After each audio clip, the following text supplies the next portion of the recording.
This is the Everything Financial Radio Show on the Legacy Radio Network. I'm your host, Dennis Tubbergen. So glad you're joining me today. We have a terrific show lined up for you. A former guest of the Everything Financial Show, Mr. Peter Schiff, will be joining us. Peter's recent book is The Real Crash. He also is the best-selling business author of Crash Proof. He's a nationally syndicated radio host, and you probably see him on CNBC, Bloomberg, MSNBC, and Fox. Glad to have him with us today. He'll be joining us momentarily. Also on today's show, I will be talking about U.S. debt. A major accounting firm this past week just issued a report. The report was picked up by an Australian news agency, and the accounting firm says the debt crisis is likely bigger than you think, and you wouldn't believe what the United States could buy and invest in if we didn't have debt. I'll explore that with you. Stay with us. We'll be talking about that in an upcoming segment. And then we'll be talking about inflation or deflation. I'll be talking to Peter Schiff about this as well. You know, I'm often asked, are we going to have inflation or deflation? And my answer is yes. You can't print money without having inflation, and you can't have a lot of debt without having deflation. The question is, when will we have each? We'll be exploring that today. I'll be asking Peter Schiff about that as well, because which we have and when will be a big factor in determining how you protect yourself. In a deflationary environment, stocks often don't do well. In an inflationary environment, sometimes they do. Bonds sometimes do well in a deflationary environment, but in an inflationary environment, you lose buying power. So what should you do? We'll be talking with Peter Schiff about that, and I'll be commenting as well. Also, quick reminder, if you have not attended a discovery group in the last 3 months, we talk about these issues there as well. On July the 12th, we'll be out at Boulder Creek Golf Club, and on July 17th, we'll be at the Elks Highlands, also Golf Club. July 12th, Boulder Creek, July 17th, the Elks. Go to personallegacyseminars.com to get more information or to register. If the meeting has availability, you will be told on the website. If it's at capacity, you will be told that as well, and we can get you more information on other upcoming discovery groups. Also, on that website, if you scroll to the bottom of the page, there's a free report that's available. The report is titled, Is 3% Yield with 100% Liquidity Possible? You can just click on the link, enter your name and the address to which you would like that report sent, and we'll be very glad to get that report out to you. I am pleased to have back with me on the Everything Financial Radio Show today Mr. Peter Schiff. Peter has been quoted in many of the nation's leading newspapers, including the Wall Street Journal, Barron's, Investors Business Daily, the New York Times, and others that are just too numerous to mention. He's a best-selling author of Crash Proof, How to Profit from the Coming Economic Collapse.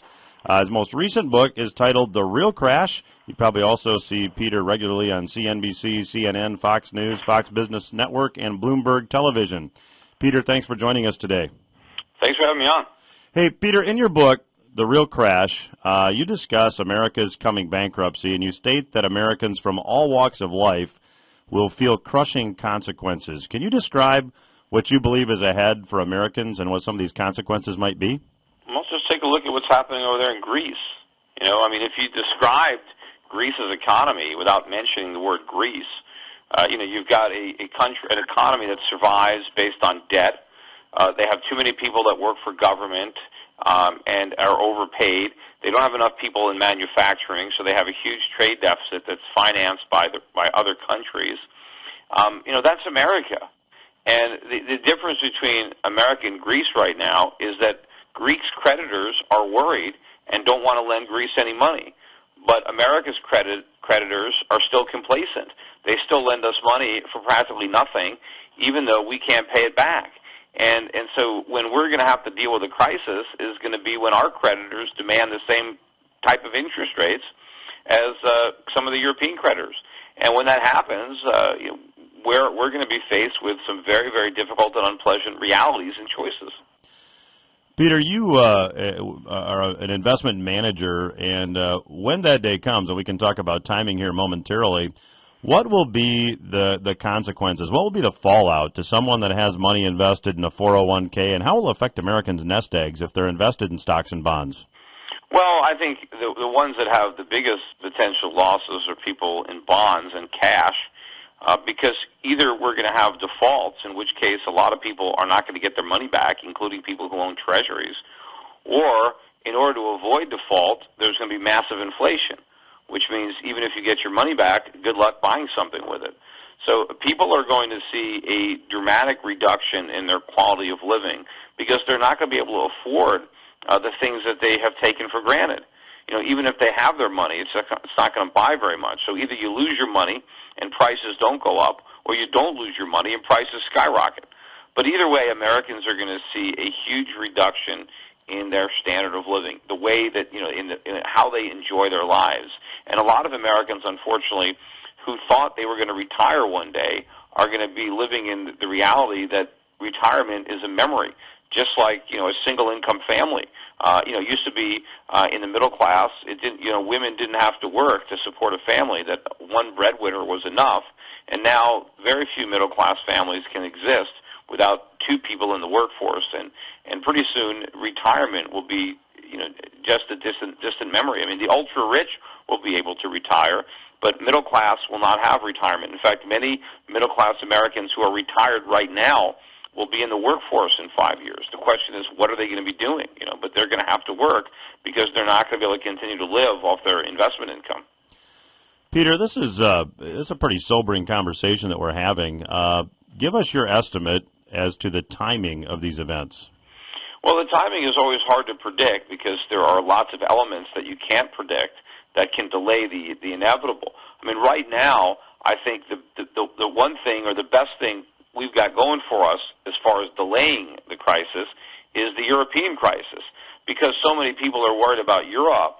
They've taken their eye off of us, and so we kind of get a free pass. In fact, a lot of the people who are worried about Europe are buying our bonds and buying the dollar, and so that just makes it easier for us to dig ourselves into a deeper hole.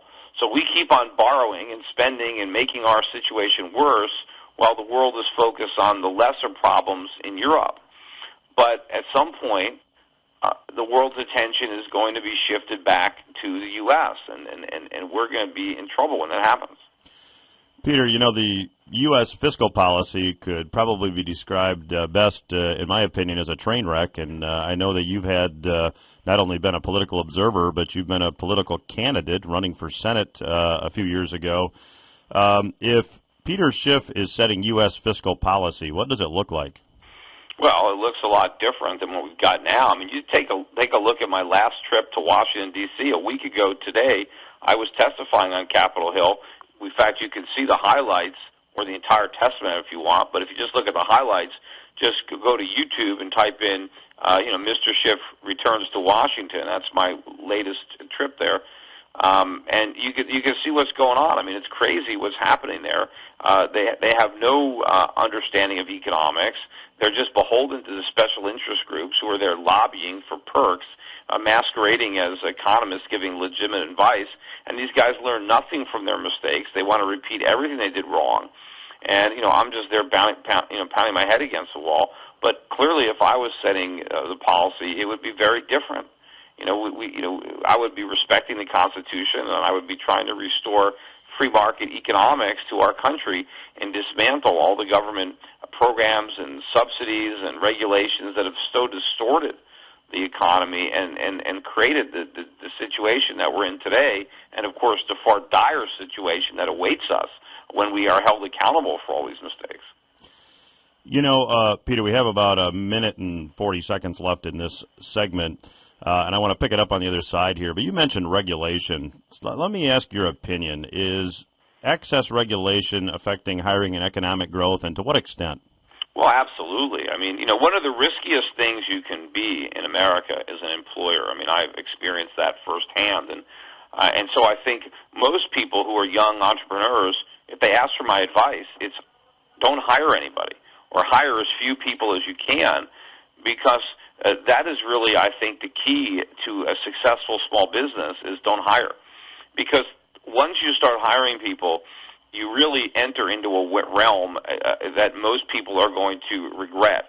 You open up so many legal cans of worms that it's just not worth it. I mean, to the extent that you can get away with outsourcing, using technology, automation, doing stuff yourself, even if it means you make less money, even if by not hiring people you make less money, it's often not worth it, because the extra money isn't worth the headache and the aggravation and the liability of becoming an employer. So if we want to change that dynamic, we have got to take the target off the employer's back, so that he's not just, being shot at from every area of the government and the legal system.